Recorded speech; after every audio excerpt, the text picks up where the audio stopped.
Ben, thank you very much for joining me in UK Column Studio number 2. So this is a special afternoon for us, but place is not totally complete yet, but it's looking interesting. Yes, it's great to be here. Good. It's nice to finally be in a proper studio too. I know we've been talking about this for quite a long time, and there was some debate about how it should be set up. Obviously, in the footage we are going to record, the video we're going to record this afternoon, the audience will see a little bit of how it looks, but there's still quite a bit of tidying to do, a little bit more to be done to assist the audio. But I think it's going to give us the opportunity for some different styles. Both of us are sitting here very relaxed today. No doubt I will be told off because I haven't got a tie on. So we can be relaxed. We can do more spontaneous discussions, whether it's you and me or other members of the UK column team. And I think this is going to be very nice. We've got the formality of the Plymouth Hoe backdrop in the main studio, which everybody likes. And this one, more relaxed, a little bit funky. Am I allowed to use that word? It might be old-fashioned now. It's already happened. And yeah, I think it's going to go well. Yeah, it's going to be great. And we're allowed a cup of tea. And we're allowed a cup of tea in here, yes. So we thought we would discuss with our audience a little bit about cities and what is going to be happening with cities. And we're prompted to do this because a little while ago, a little magazine popped through my door at least. I need my glasses on to read this. And there was a little article and it said, Plymouth expansion plans, have your say.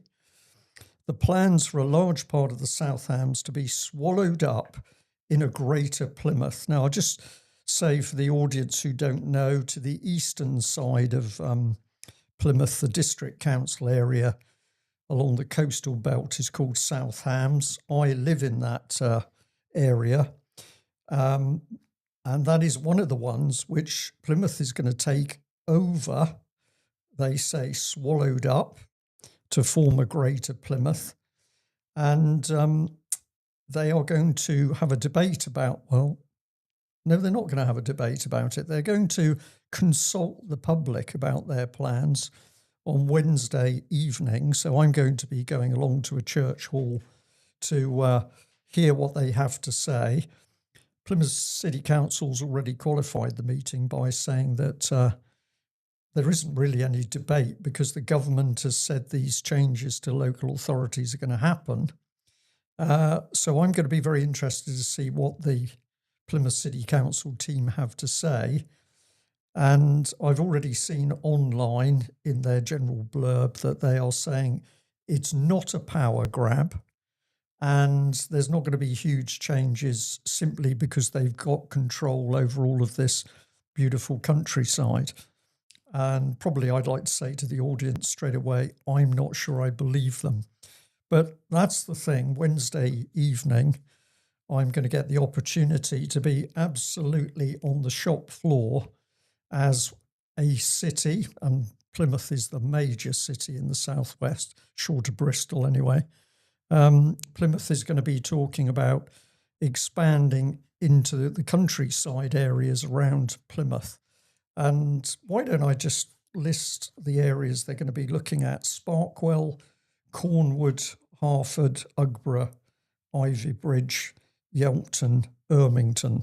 So those are the local areas. They're all village areas largely, with the exception of Ivy Bridge, which was a village originally, but it had a huge expansion in the very early 2000s, probably a bit before that, late 1990s. It was growing incredibly quickly, so there's a lot of new houses. So it's a bit more of an urban area, but there's a lot of countryside. Would you trust Plymouth when they say it's not a power grab? I don't trust any political bodies or administrative bodies of the state. Yeah. About anything that they say on any topic, Brian. So, no, I don't trust Plymouth Council when they say it's not a power grab. I thought you'd probably say that. We had a little bit of interesting research going on a while ago, because you are very keen on paper and drawing pictures of diagrams of how you see the system. And that was certainly something that I used to do. Mm. But you'd been working and looking at quite, well, probably at the highest level, because if I remember correctly, on your diagrams, you were definitely into things like the United Nations and the World Economic Forum and some of these other big political bodies. But what you were demonstrating was that you could see their policy influence coming right down to city, street level. Yes. And in one of your diagrams, you said to me, and down here in Plymouth, we've got all these funny organisations. And one of them was called Octopus, if I remember correctly. Plymouth Octopus. Plymouth Octopus. Yeah. And I said that's funny because when I was researching back in 2005, I had also been drawing some diagrams where I came across these funny little organisations, of which Octopus was one. We had Zebra Collective. We had one called Eye Contact. And I was always fascinated by these little organisations, where they'd come from and what they were actually doing. And it's been the discussions with you that's really started to fill in some big holes, because these huge changes to our cities and county councils and district councils, these are not small local plans that are unfolding. This is big stuff. This is, well, the local level is where the shovels meet the ground, basically. You know, if all of the policy stays up in the stratosphere internationally, in the UN and the World Economic Forum, then it doesn't actually have any impact. It has to ground itself in a local area in order for change to actually take place. And so I've spent a lot of time looking at, well, first of all, for me, trying to understand the UN system and what it was doing, because actually until I started working at UK Column, I'd never even really encountered the UN system. I knew that the UN existed. I knew that politicians went along to New York and sat in the UN building, and obviously you'd see the Security Council on the news, and you know, all the kind of the basic functions of what the UN publicly communicates. You would hear about it, right? But I had no idea really that it was this huge international network and all of the different bodies that it encompasses, and the agenda it's set for itself, basically, which is an agenda of total wholesale global transformation. I'd never really understood that, because professionally I'd always been more on the market side of things. Just qualify that, Ben. When you say professionally, you're referring back to your time with a consultancy, Ernst & Young. Well, not just Ernst & Young. So I worked in the consulting industry, and was advising companies, mainly bits of government work, but mainly working with brands and international corporations to help them improve their performance, I guess would be a very short way of describing it. And then latterly, a lot of that was to do with using new technologies. So this process of digitization that the whole of society's been going through for the past. IBM's actually around for now, exactly. They're online now, so you end up with, you know, a few very small, not very small, a small number of very large dominant players in areas of the economic system where you used to have huge diversity, and you know, the high street's a really good example of that, and that's been particularly, and it's particularly important for the way that this transformation of cities and transformation of governance is playing out, because in the vacuum that's been created, the physical vacuum, literally, we've got empty shops everywhere. You've now got these new types of organizations, social enterprise a lot, or community interest company.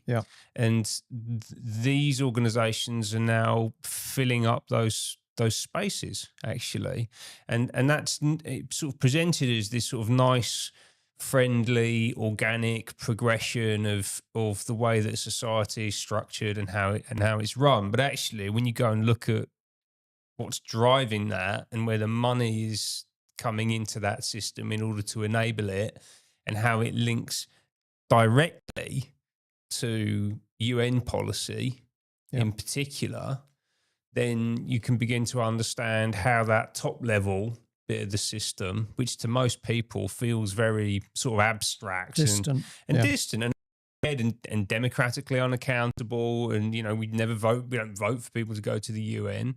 We don't any of these sort of supranational bodies. No one voted for Ursula von der Leyen, but apparently she's she's running Europe at the moment. No one voted for Antonio on behalf of the whole of humanity, right? And the things that they talk about are so kind of sort of lofty and theoretical. A lot of people would say it's nonsense. They hear the language it that sounds they like use. Nonsense. Yeah, they can hear them talking about ideas and things they're doing. And a lot of people will often say, "Oh, this is just nonsense." Yes, and I find this quite frustrating, because you sense that people without any understanding of what these individuals are doing or planning. Yeah, the whole of our society. Yeah, and it's literally the physical environment in your town. We talk about Plymouth. You walk down Union Street in Plymouth now. There are buildings along that stretch that are part of redevelopment programs directly aligned to United Nations Sustainable Development Goals. Yeah, absolutely. 100%. Yeah. And that's just in Plymouth. This is going on in every major town around the UK. Yeah. As you said, Union Street, I thought let's describe that a bit for our viewers and listeners. It's quite an interesting little bit of Plymouth history, but originally when Plymouth developed as a port, the first port development was in Devonport, which is the area to the west of what is now the main city of Plymouth. And the Devonport Naval Base is on the River Tamar, to the west side of the city, southwest side of the city. And in days gone by, that was the predominant area, because obviously ships came in and that's where cargoes were landed, and that's how the trade built up. And it was only when the expansion started that Plymouth as a city began to grow. And the other thing that happened was that Plympton, which is an area to the northeast of the city, which until about 100 years ago, 150 years ago, did have a just navigable river. So that actually formed, if my memory serves me right, one of the Stannery ports. So you did have another port area to the eastern side of Plymouth, but when the river silted up, the strength of that side of the city reduced, and most of the maritime side went to the Devonport side. And Devonport was connected to Plymouth by one street, which was Union Street. And originally that street was a very busy hub of everything, so it had shops. But in later years, because in particular of the number of sailors who were ashore from a very big military base, naval base in Plymouth, that street was full of pubs and clubs. And music halls. And it was a very, very lively environment. Yeah. And I found it very sad to see these parts of Plymouth absolutely fall into disrepair. And I know that you're thinking of one particular building down that direction, which should be an absolutely phenomenal Victorian theatre, but is in fact sitting there as a derelict building.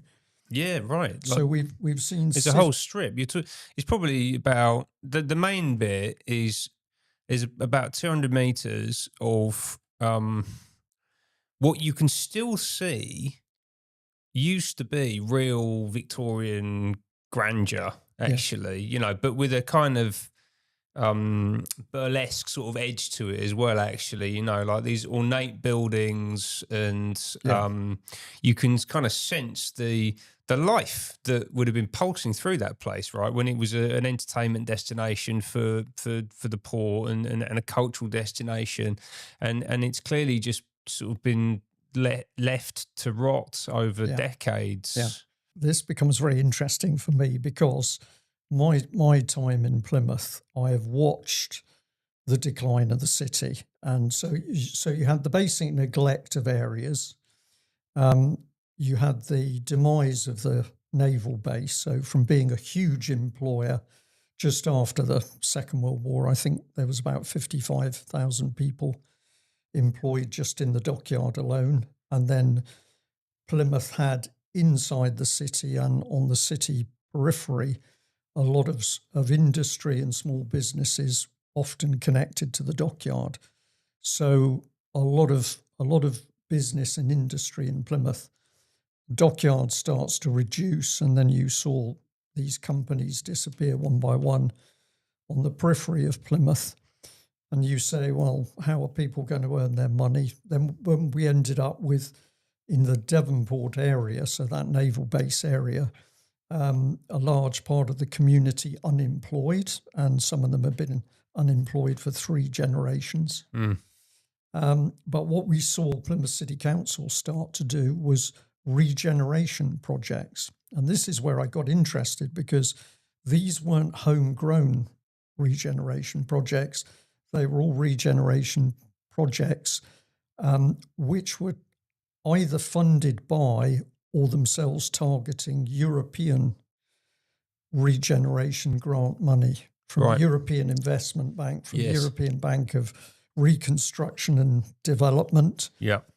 And then what you started to see happen was a style of regeneration which, to my mind, completely destroyed the historical look of the city. So streets were going to be pedestrianised. They were going to be paved over in a particular way. A certain style of street furniture, lampposts and benches and bollards, would come in.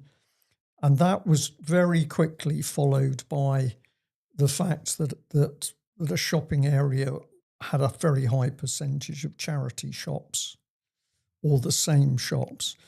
And I was interested to see that happen in Plymouth, but at the same time I could travel to another city. I could go to Liverpool or Sheffield or Manchester and see exactly the same style of regeneration. And what it actually did is gave a uniform look to the cities, and they became slightly un-British.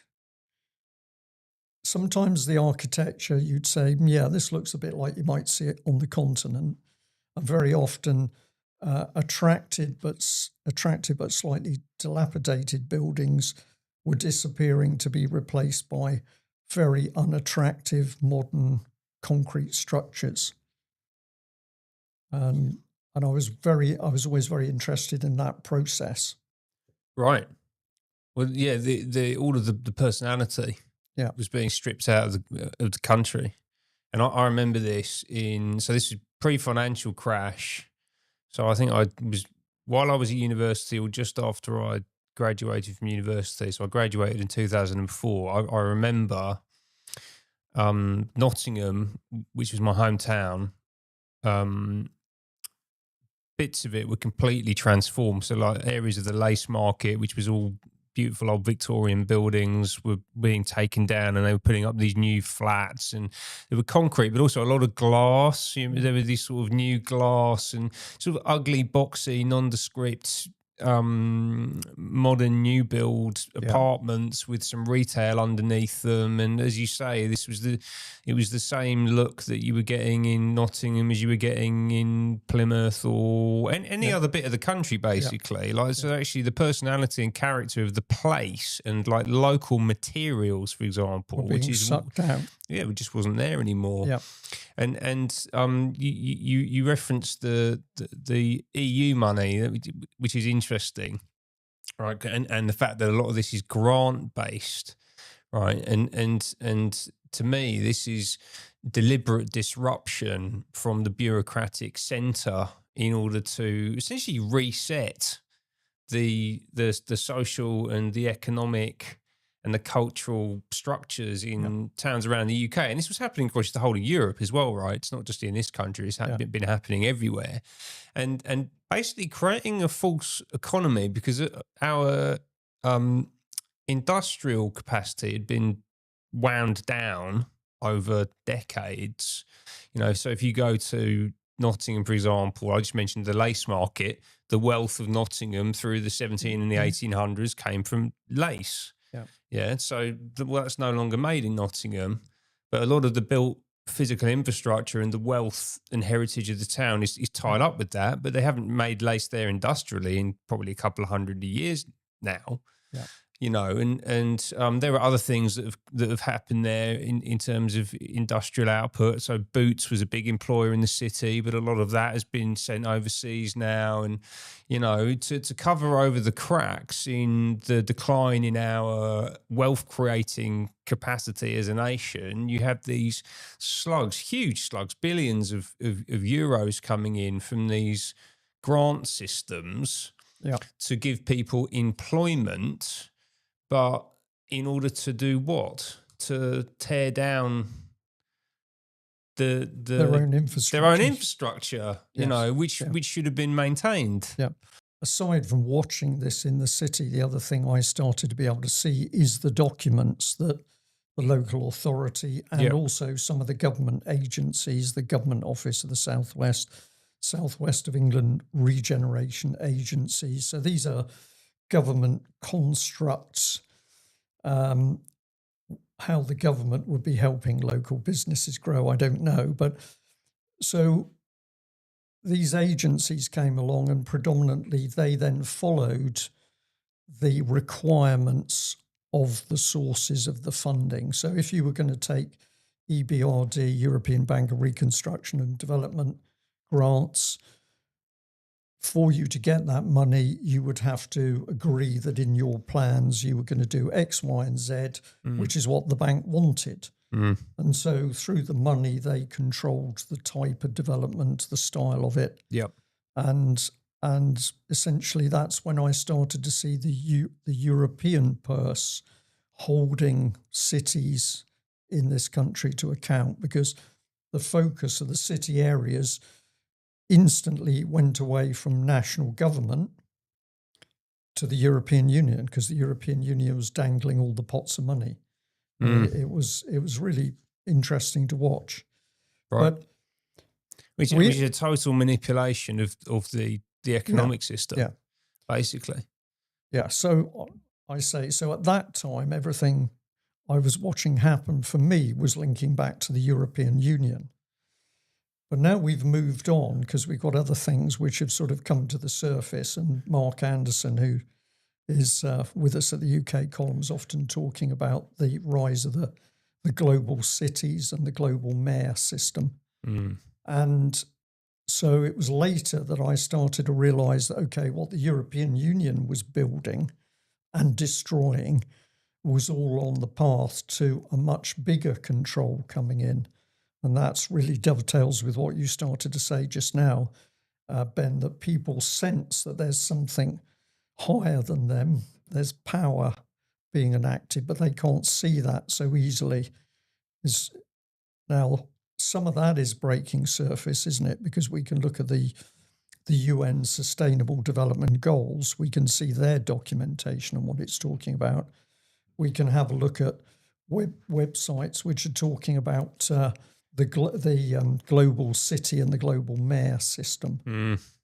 And the overwhelming model coming through is that they are creating city-states of immense power. Yes. Which are not independent city-states, which is how they're being positioned. So this drive towards this metro mayor system, which is already happening, by the way, right? So one of the most important things for people to take away from this, I think, right, is that they've actually already doing this. There's no proper consultation about it at all. The system's already in place. They are implementing it. and they're effectively bulldozing the existing system out of the way with almost no discussion at all, and it's just happening. Right, and they've lined up every single component part of the system in order for them to enable that transition ultimately. And they talk about it as a transition, a great global transition. And it's not just political system; it's the whole economic system. It's the energy grid. It's the telecommunications infrastructure, the internet. It's the artificial intelligence platforms that they're developing that are going to be absolutely core to this governance. And it's basically a replatforming of everything everywhere to a single integrated system that is consistent across the whole world. And the mayors is how it's being implemented, and they allow devolution to the level of mayor because it gives people the sense, the false hope ultimately that there is some accountability, or that you can exert a little bit of control and have some democratic representation because there's someone from your local area who you can at least vote for, and that might help you to exert some influence over the system, right? But actually, that's not what they're for. Like, so this devolution to this mayor-based system is actually they're little fiefdoms. Yeah, it's like a franchise model. It's probably a really good way of describing it, right? It's like every restaurant that you can go into is now a McDonald's. It might have different people behind the counter, and the manager might be a different person from one to the next, but ultimately they're all just McDonald's. Yeah, and that's basically the model that they're moving towards. And actually, they learnt the lessons of global corporatization of industry. They've actually learnt a lot of stuff from the way that these big international companies have run, and then deployed it back into the political system. Yeah. This is fascinating, and for me, this is where people need to pay attention because, as you say, this bit is being put in place very quickly. So they've built a new system of governance. Just reminds people of what they had. We had parish councils, so representation down to the smallest village or hamlet. Just a few people in the parish. And of course, that's also connected to the churches. Parish is usually regarded as the area connected to a particular church. Yes. We had the district councils, which were locally based, not even at community level. They were geographic areas within a county. So they're a division of the county level. And then, yes, it was sensible, I would agree, that when you had the bigger cities forming, they obviously needed to become a unit in their own right. So then we had Plymouth City Council and Manchester City Council and Greater London Council as it was. So that made sense. But nevertheless, that was a system where you had a breakdown in levels. And you knew if you were at the bottom of the chain, you were always dealing with somebody bigger but still local in order to represent you. Now, what's been built on the side, to one side, a parallel system, is nothing to do with that at all. And this is where people really got to pay attention, because we've got district councils have gone.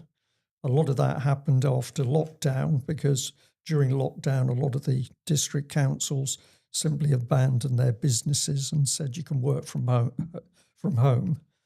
And then once COVID was over, people never went back to work in the district councils.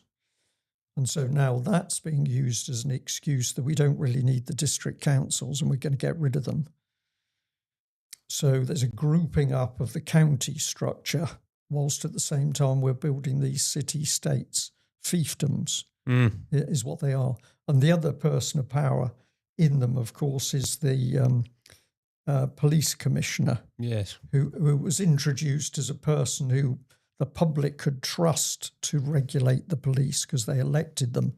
But everywhere I've come across police commissioners, they're actually working hand in glove with the police and the local authorities themselves. So certainly are, yeah. Yeah, and we've talked about this particularly in relation to Greater Manchester and a lot of the issues around investigations and into and accountability for grooming gangs issue and what's been going on in Oldham and Rotherham, and it's been a pack Yeah. of trouble. And we're not Yeah. here to talk about that necessarily, No. right? But ultimately, these things are all interlinked with each other. Yeah. And if that's an exemplar of how this thing's going to Yeah. operate, then I think it's fairly damning, I would say. Yeah.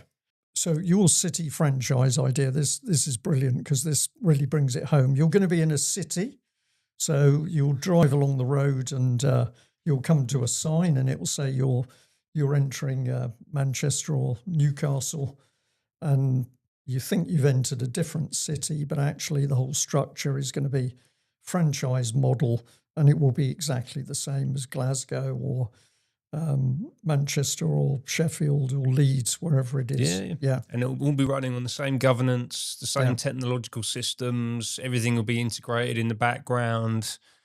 They'll have the same surveillance technologies. They're driving people towards urbanization because they want people to be. This is part of this idea of inclusivity, right? They don't want anyone living outside of the system. That's what inclusive means.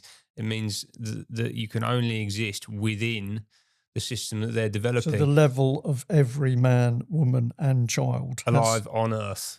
Yes, Yeah. exactly. Because this is not just happening in the UK; it's happening everywhere. So we talked about this global mayors. C40 mayors is one of the sort of leading examples of this.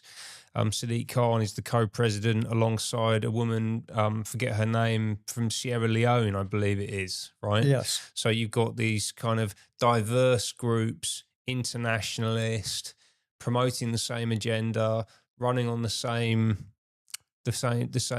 platform, same technology, the same system ultimately, which is alien to the nation state and national cultures. It is essentially anti-nationalist, right? And this is a globalized system, and you can see this manifesting in right down to the level of, you want to know why they're not paving the roads properly out in the counties. It's because they want to make those areas unlivable so that people leave them, won't live there, and they'll move into the urban centres where all of the investment is being put. Yeah. Right. You know, we hear a lot of one of these issues that people get quite upset about is potholes in the roads. Well, that's not a mistake. That's a deliberate move to drive people, nudge people towards urban centres and the new system, which is where the cities is where this new system is focused on. Yeah. Ultimately. Now, before it goes out of my mind, just coming back to Plymouth specifically, when you read the blurb from Plymouth City Council about these new plans, one of the things they said is that, well, first of all, they emphasised that Plymouth was an important global city. This always makes me smile because Plymouth has trouble operating as a city in UK, but apparently is an important global city. And also that Plymouth feels that it needs to increase its population to 300,000. Now, I can imagine for other city dwellers across UK, they're going to be thinking, well, that's not much. But Plymouth has just about held its own as a city with a population, I think, around about 230, 240,000. I think it's up to about 250,000 now. So they are proposing another 50,000, let's say another 50,000 people coming into Plymouth. Where are they going to work? Where are they going to live? Well, we know what's going to happen with the living problem because just outside of Plymouth, they decided to create a new town called Sherford. It's on green fields.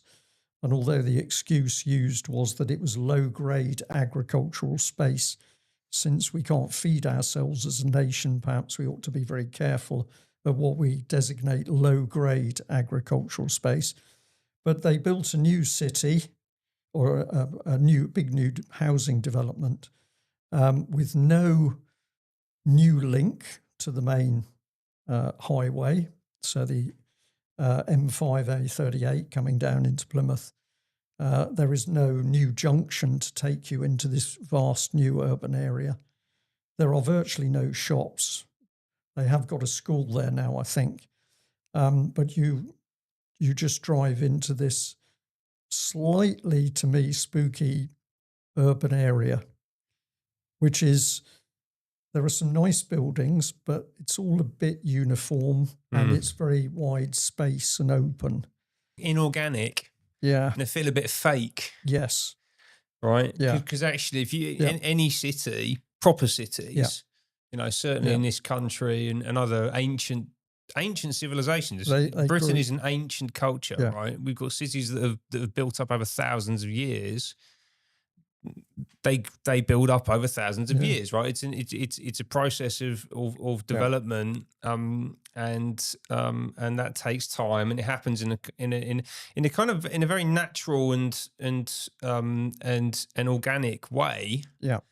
And a 50,000 person town.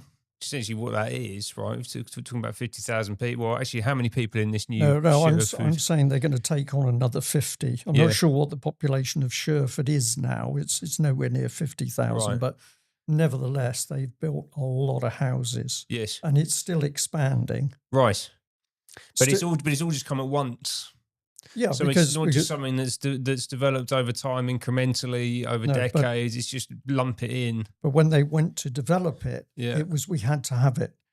We need it. We need all this space for new homes. And they never said where people were coming from. Yes. But now, of course, we get a little bit of a clue, because if we dip our toes into a delicate area, any place around UK can now see that a significant proportion of the population is coming in with migration.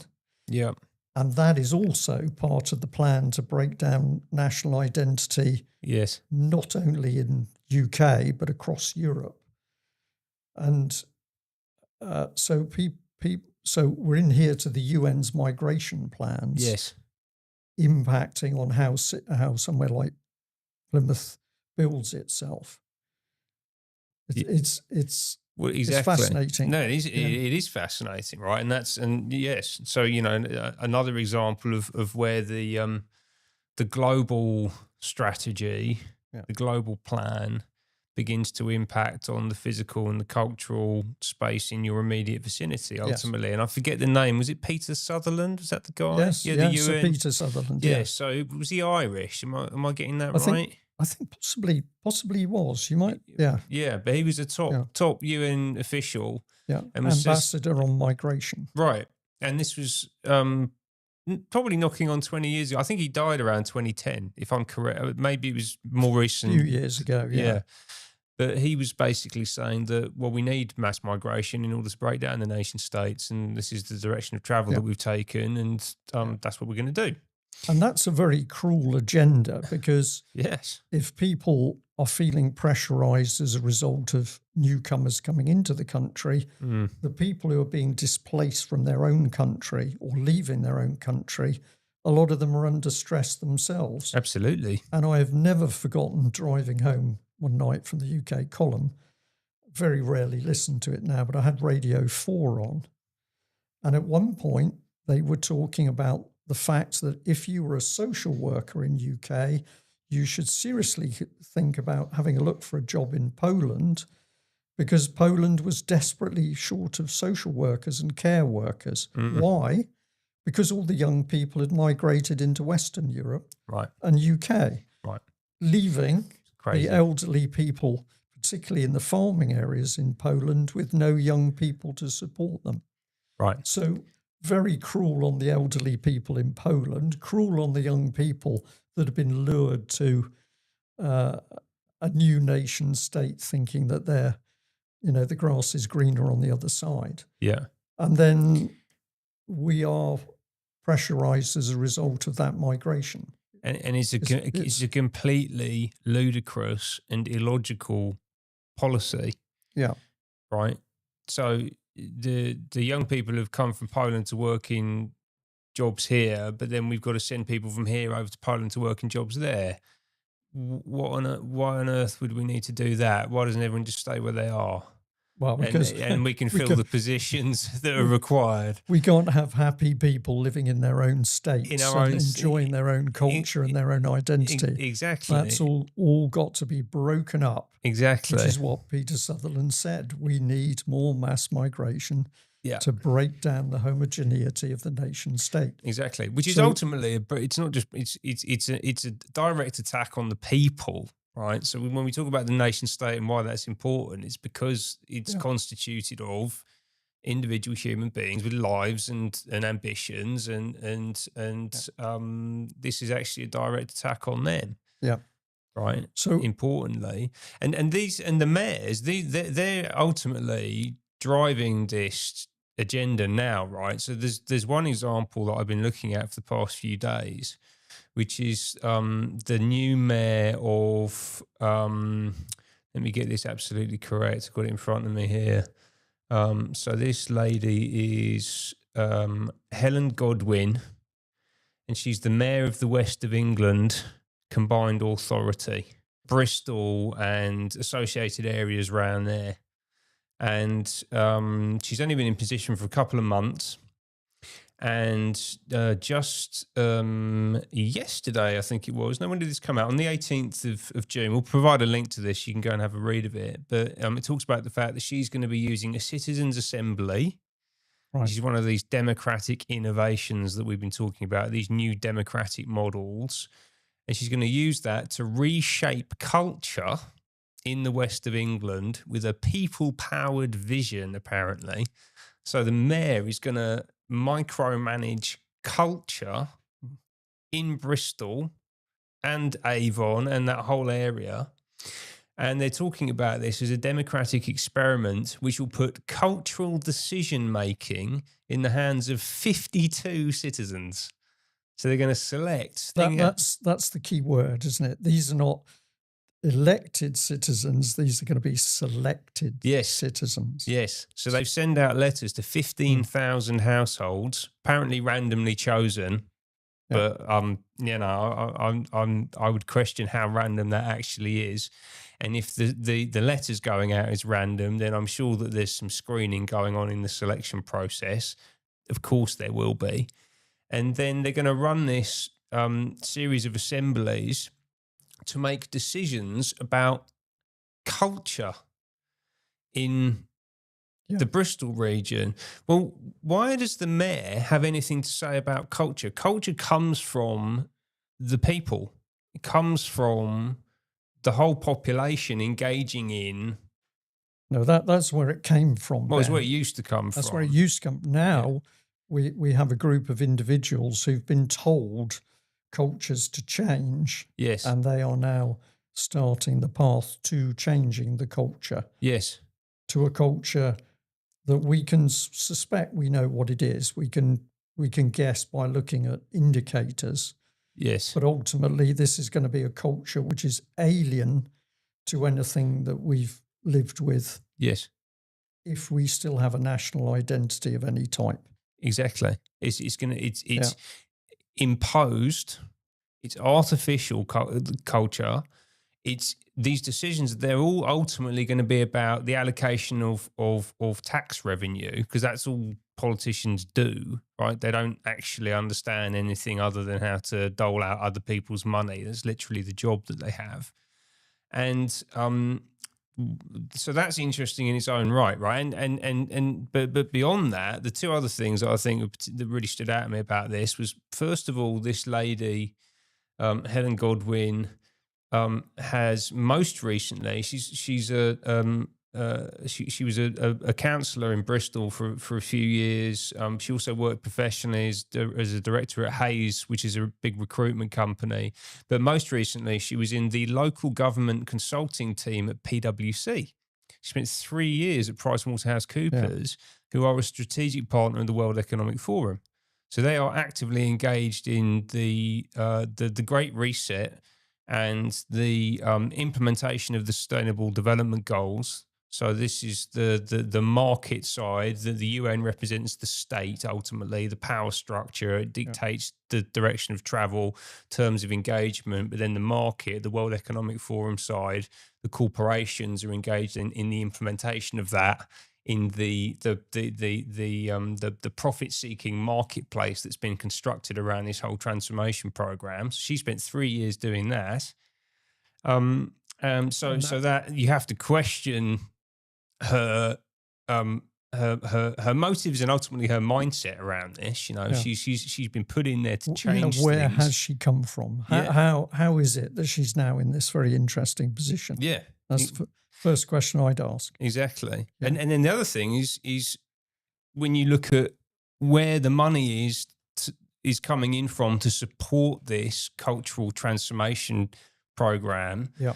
And some of it's from the Arts Council. You're right. So again, this is central state money being pushed into transformation of city regions across the UK, but then also importantly, the Calouste Gulbenkian Foundation and the Paul Hamlin Foundation. So these supposedly philanthropic, charitable foundations who have all made it their mission to break down and reshape and reform the nation state. And these two are particularly active in the UK. I think Calouste Gulbenkian is Turkish, but I think Paul Hamlin is based out of London. Right. So we've got international capital coming from the richest families in the world flooding into these cultural and economic and political change agents, change programs. Yeah. And this is now being presented back to the British people as a fait accompli, an inevitability. And with the deceitful line that, this is just UK government reorganisation of local government, when in fact what the government is doing is following this higher level international agenda. So there is a huge amount to discuss about this. Yes. Just coming back to Plymouth, we'll say to the audience that this meeting's coming up this week. I will attend. I will make sure I pay attention, and we'll see whether we can get some interesting material to run a follow-up on what was discussed in the meeting. What did Plymouth City Council say it was going to do in these expansion plans? I think we might be able to challenge them a little bit, so that'll be fun. But we've got a huge amount of material. You've done a really brilliant amount of research looking at these change agents, the bodies, the policies, the people, the funding streams. It's a vast network. It's almost like a virus descending over culture in UK. I think it's a cancer. It's like a cancerous growth, actually, which has attached itself to the host nation and is slowly killing it. Ultimately, and that's the closest analogy I can think of. So to deal with this disease, we need to be able to see it, recognise it for what it is. We need to be having a look at what we can do to heal society in UK. Yes. And I think the most upbeat thing, which I could possibly end on, is the fact that when you analyse the control structure that these powers and these bodies and these funding streams are implementing, they only get control when people at the lowest level agree to be controlled. And more I see that if you have people at the local level, parish level, communities on a street, every time they say, no, we are not having this, it causes ructions further up the chain, because these powerful people have no power unless they can control the individual. That's how I see it. It's completely true. Yeah. And actually, they have massively underestimated the fight. I think I would say that there is still in the hearts and minds of the British people, but also, internationally, they're struggling to implement this system. But I'll talk to Britain because that's where we are, and that's, my main focus. But they've also massively overestimated their own ability to implement this. You've got a lot of very arrogant people in these systems who seem to think that because they've done a good job of elevating themselves up the corrupt hierarchy, that gives them some kind of power over others, whereas actually it doesn't. And they're beginning to really understand that, I think. Yeah, So I think that's true. yeah. Yeah. Okay. Well, Ben, it's been a fascinating conversation. A little teaser for our viewers and listeners, and that is that UK Column is planning another written report along the lines of Your Life in Their Hands. We are going to specifically look at this issue of control over the nations and the city-states and some of these power systems. And I think there's a very good glossy UK column production coming, and we'll keep people informed as to the final published date. But we are working on it. You're certainly working on it, so that's good. Okay, thanks very much, Ben. Thank you, Brian. It was a pleasure. Here's to many more in the new studio.